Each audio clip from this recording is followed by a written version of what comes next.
Principal of conservation of charges. तो इसको reference के लिए जरा रिलेट करने के लिए याद रखना, कैसे तुमने principle of conservation of energy सीखा था। Energy can neither be created nor be destroyed, it can only be transform from one form to another form.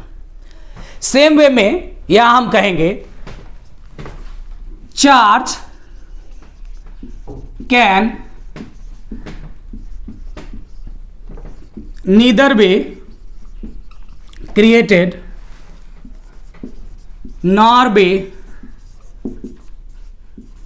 destroyed, it can only be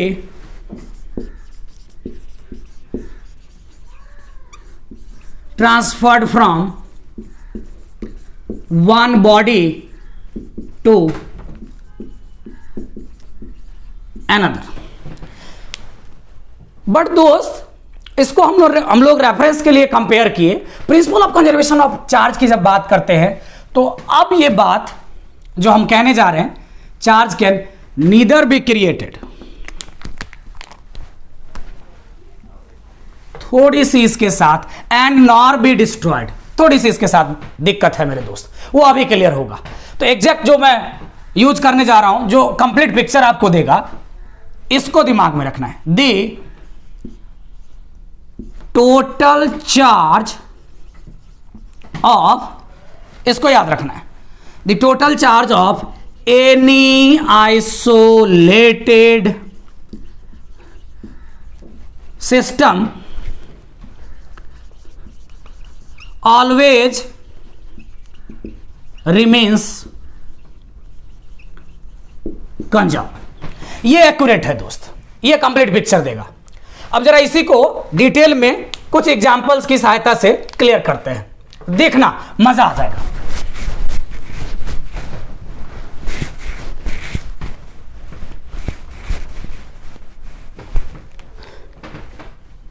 एक एग्जांपल जो शुरू से आप लोग समझते आए हो, उसी को मैं कोट करता हूं, देखना जरा। ये यूरेनियम है, बड़ा सा एक न्यूक्लियस है, इस पर दोस्त न्यूट्रॉन को बम्बार्ड करवा दो तो ये पढ़े थे किसमें टूटेगा, ये दो छोटे छोटे न्यूक्लियाई में टूटेगा, बेरियम एंड क्रिप्टन, और साथ में 3 न्यूट्रॉन रिलीज हो जाएगा दोस्त। फिर ये 3 न्यूट्रॉन 3 अलग अलग यूरेनियम सैंपल पे क्या होगा, टकराएगा, फिर से barium krypton, barium krypton, barium krypton, फिर 3 न्यूट्रॉन 3 न्यूट्रॉन 3 न्यूट्रॉन, फिर वो और आगे जाएगा, है ना। और हर स्टेप में कुछ ना कुछ एनर्जी रिलीज होगी, जो सारा का सारा मिलके क्या होता है, बहुत हाईली डिस्ट्रक्टिव होती है, ह्यूज अमाउंट ऑफ एनर्जी निकलता है ना, जिसको हमने अनकंट्रोल्ड क्या चेन रिएक्शन नाम दिया था, याद करो। एटम बम हिरोशिमा और नागासाकी पे जो गिराया गया था, है ना, इसी पे तो बेस्ड था, है ना। इसी को हम अगर कंट्रोल कर लेंगे तो कंस्ट्रक्टिव हो जाता है, नहीं, वो आगे हम बात करेंगे न्यूक्लियर फिजिक्स में। बट यहां पे एक बड़ा सा न्यूक्लियस टूट के 2 छोटे छोटे न्यूक्लियाई का फॉर्मेशन कर रहा है, इसलिए इसको हम लोगों ने नाम दिया न्यूक्लियर फिजन। अब जरा इसको रिएक्शन के फॉर्म में लिखते हैं दोस्त। यूरेनियम 92 न्यूट्रॉन बम्बार्ड किया, क्या हो गया, ये बन गया बेरियम प्लस क्रिप्टन, साथ में 3 न्यूट्रॉन रिलीज हुआ और एनर्जी भी रिलीज हुई। इस फेनोमेना को हम लोग नाम देंगे न्यूक्लियर फ्यूजन। अब जरा इसको देखो इधर, बिफोर न्यूक्लियर फ्यूजन, इसको हम लोग क्या कहेंगे, after nuclear fusion. Total charge before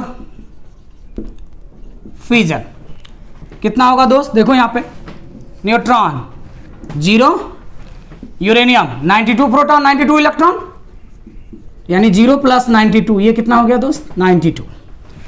total charge after fusion कितना हो जाएगा 56 + 36 + 3 × 0 कितना हो जाएगा ये भी 92। ना अगर हम कहते हैं कि एक आइसोलेटेड सिस्टम है, तो ऐसे कंडीशन में फ्यूजन से पहले जितना चार्ज था फ्यूजन के बाद भी क्या होगा उतना ही चार्ज होगा। इवन जो एटम बॉम्ब दोस्त हिरोशिमा और नागासाकी पे जो गिराया गया था, फटने से पहले भी, ब्लास्ट से पहले भी उसका जो टोटल चार्ज था और ब्लास्ट के बाद भी टोटल चार्ज वो बिल्कुल एकदम कंजर्व रहा होगा। तो ये बातें जो है ना हमारा एक्यूरेट होता है। बट इससे पहले जो हमने बात करी थी, जिसमें कहा था मैंने कि थोड़ी सी दिक्कत है उसमें, तो उसको थोड़ा सा और 2 एग्जाम्पल से जो है ना बेहतर तरीके से अंडरस्टूड करते हैं, मजा आ जाएगा दोस्त।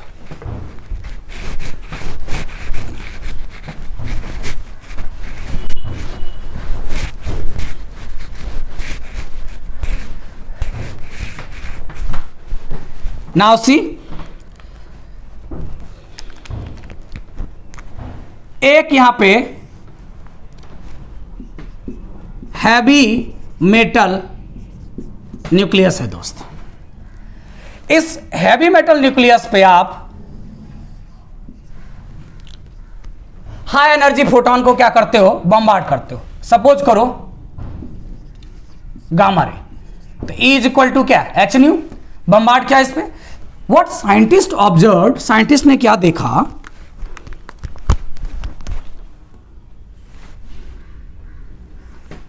यहां 2 पार्टिकल का फॉर्मेशन होता है।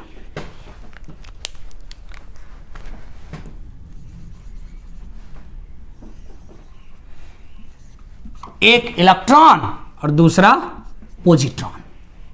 इसको क्या कहा तुमने, इलेक्ट्रॉन, और ये क्या हो गया दोस्त positron. Positron is anti particle of क्या इलेक्ट्रॉन पे कितना चार्ज होगा -1.602 10⁻⁻19 कूलम। पॉजिट्रॉन पे कितना चार्ज होगा दोस्त -1.6। पॉजिट्रॉन पे कितना चार्ज होगा दोस्त +1.602 10⁻⁻19 कूलम। दोनों एक दूसरे का एंटी पार्टिकल है, दोनों का मास भी क्या होगा सिमिलर होगा 9.1 × 10⁻³ क्या 31 kg। कोमल, बट तुमने जो पूछा था कि सर क्या ये पॉजिट्रॉन प्रोटॉन के बराबर होगा, मेरे दोस्त बिल्कुल नहीं, बिल्कुल नहीं। दोनों का चार्ज तो क्या है सेम है, बट मास क्या है different different. Getting my point, ये चीजें याद रखना। अब यहां पे देखो दोस्त, here energy has been converted into mass. Energy से क्या बन गया मास बन गया। अरे दोनों पार्टिकल के पास मास तो होगा ही ना। नाउ इलेक्ट्रॉन एंड पॉजिट्रॉन, यहां एनर्जी कन्वर्ट हुआ किसमें मास में। Getting my point. तो अब जरा देखना दोस्त, इसमें है ना, मैं शॉर्ट में लिख रहा हूं बिफोर, यहां लिख दो आफ्टर। टोटल चार्ज देखो, पहले की टोटल चार्ज कितना होगा, तो चूंकि ये एनर्जी है तो इसके पास चार्ज क्या हो जाएगा 0। यहां पे क्यू नेट देखो E- + E+, नेट चार्ज यहां भी 0 हुआ दोस्त। तो क्या ये principal of conservation of charge को फॉलो नहीं कर रहा, बिल्कुल कर रहा है। लेकिन एक बात देखो, यहां पे चार्ज का फॉर्मेशन भी तो हो रहा है, you can create the charge. Clear, इसलिए मैंने जो डेफिनेशन लिखा था, मैंने कहा था थोड़ी सी वहां उसके साथ प्रॉब्लम है। इस इंटायर फेनोमेना को दोस्त हम लोग नाम देते हैं क्या पेयर प्रोडक्शन। क्या नाम देंगे इसको पेयर प्रोडक्शन, क्योंकि यहां पार्टिकल का जोड़े में फॉर्मेशन होता है। जरा सा इसका ऑपोजिट फेनोमेना देखते हैं।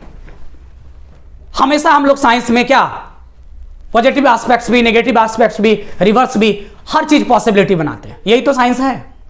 तो साइंटिस्ट ने कहा कि जब इस दोनों पार्टिकल को हम तेजी से कोलाइड करते हैं,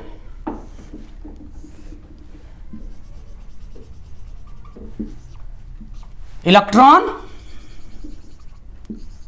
पॉजिट्रॉन, जब तेजी से दोस्त तुमने इसको कोलाइड किया, साइंटिस्ट ने जब इसको कोलाइड करवाया, व्हाट दे ऑब्जर्व्ड, यस यहां भी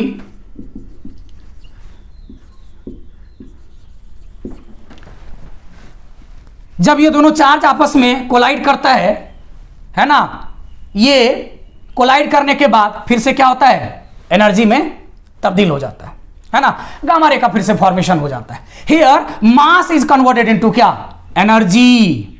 देखो यहां पे देखो, बिफोर, यहां पे देखो आफ्टर। तो यहां पे भी जो टोटल चार्ज की बात करोगे दोस्त, E minus plus E plus दोनों मिलकर जीरो नहीं हो जाएगा। तो ऐसे कंडीशन में जो नेट चार्ज हुआ दोस्त, जीरो हुआ कि नहीं जीरो हुआ। और यहां पे देखो एनर्जी है, तो यहां भी क्यू नेट क्या होगा, जीरो ही होगा। Here also it is following principle of conservation of charge. मेरे दोस्त, इसको साइंटिस्ट ने क्या नाम दिया,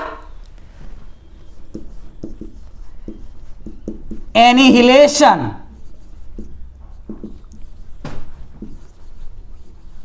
चार्ज कैंसिलेशन, या इसी को तुम कह दोगे, इसी को क्या कहोगे, pair annihilation. So whether you talk about pair production और pair annihilation, in pair production here energy is converted into mass, here in pair annihilation और एनिहिलेशन चार्ज कैंसिलेशन। एनिहिलेशन का क्या मतलब, चार्ज जब आपस में मिला, कंप्लीट डिस्ट्रक्ट कर दिया, डिस्ट्रॉय कर दिया एक दूसरे को। तो यहां मुझे बताओ चार्ज का डिस्ट्रक्शन हुआ कि नहीं हुआ। यहां पे मास इज कन्वर्टेड इनटू क्या, एनर्जी। चार्ज आपस में क्या किया, टकराया, और टकराने के बाद क्या कर दिया, डिस्ट्रॉय कर दिया, और वो किसमें तब्दील हो गया, एनर्जी में। So whether you talk about pair production और pair annihilation, in both the cases principle of conservation of charge is followed. आप इसको क्या कहोगे, क्या कहोगे इसको, कि यहां पे एनर्जी कन्वर्ट हो रहा है मास में। इसको क्या कहोगे, यहां पे मास कन्वर्ट हो रहा है क्या, एनर्जी में। अरे E equal to MC square तो पढ़े हो, आगे और भी बात करेंगे इस पे। तो यहां पे देखो, एक चीज और याद रखना इसके साथ, कि दोनों ही फेनोमेना, ना तो ये separately principle of conservation of energy को फॉलो कर रहा है, ना ही principle of conservation of mass को फॉलो कर रहा है। तो क्या कहेंगे यहां पे, यस ये दोनों ही phenomena principle of conservation of mass energy को कंबाइंडली फॉलो कर रहा है। तो देखो, चार इंपॉर्टेंट पॉइंट तुम्हें दिमाग में रखनी थी, कि यहां पे चार्ज बन भी रहा है, चार्ज डिस्ट्रॉय भी हो रहा है। यहां पे एनर्जी का कन्वर्सन मास में, मास का कन्वर्सन यहां पे क्या, एनर्जी में। दोनों ही सेपरेटली ना तो principle of conservation of energy को फॉलो कर रहा है, ना ही प्रिंसिपल ऑफ कंजर्वेशन ऑफ क्या, मास को फॉलो कर रहा है। हां, principle of conservation of mass energy को कंबाइंडली फॉलो कर रहा है।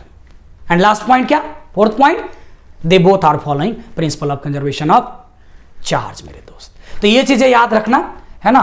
तो तीन एग्जांपल्स की सहायता से हम लोग principal of conservation of charge को एक्सप्लेन करने की कोशिश किए।